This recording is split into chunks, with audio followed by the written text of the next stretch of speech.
What's up, Mikey people? How you all doing? This your one and only success money, aka Real Baka Speaking, aka Mikey TV. When I'm teaching my child how we used to do in those days, people they say, Mikey, you're exaggerating, Yesterday, Sasha's friend came to visit her. As I'm telling people like this, I prepared arrow 2 days ago. So that arrow was not remaining much. So when Sasha's friend came, I dished out some small arrow and I gave them 2 fufu. When I say 2 fufu, ipo nona, 2 big fufu like this one. You have some children who can eat too. So don't tell me here now that this fufu is very big. So that is what I did. I gave them 2 big fufu like this. And small arrow, which I know for sure that they could eat it with that fufu.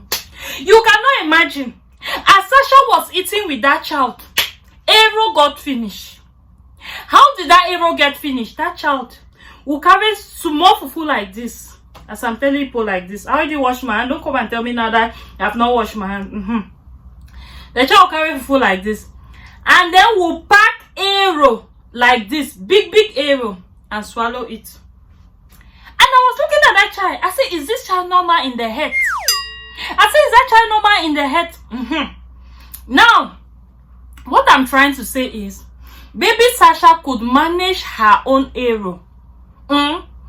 Baby Sasha, because I dished out their food, like I gave them in separate plates, okay?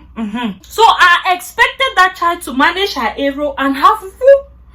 You guys won't believe what happened. That child finished her arrow. When fufu has not even reached half. I'm telling you. As she finished it like that, she came to me, Auntie, can I have more arrow? I was shocked. Let me show you guys what baby Sasha does, what I have taught baby Sasha. So you people should also teach your children how we used to do in those days. In those days, when arrow was not as common as it is now, people are just eating arrow like common soup. They used to give you small arrow like this with 1 big fufu. So I told that child that, my child, they have not taught you how we used to do in those days. In those days, arrow was not as common as it is. They don't used to pack people arrow like that in the pan. You get it? So I told that child that when you cut your fufu, when you take fufu like this is fufu and arrow. You swallow. So you cut fufu again. As you're eating that small arrow, you're swallowing small fufu. You're swallowing. I said to that child, that's how you're supposed to do. That is how I taught baby Sasha. And baby Sasha could finish all her gari. I still had some arrow left in her plate.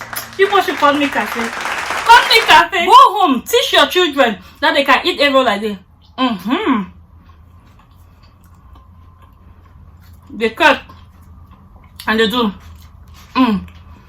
We go to bone. We go to back.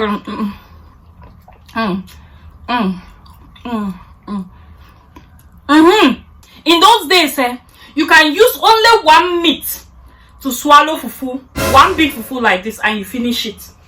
Still in those days, you know me walametom, when you cook porridge plantain, that sauce around your plantain, we use it to swallow fufu. You get it? In those days, we'll have just one dry mbonga like that. When you have your mbongas, you're pinching your mbonga, you're swallowing fufu with it.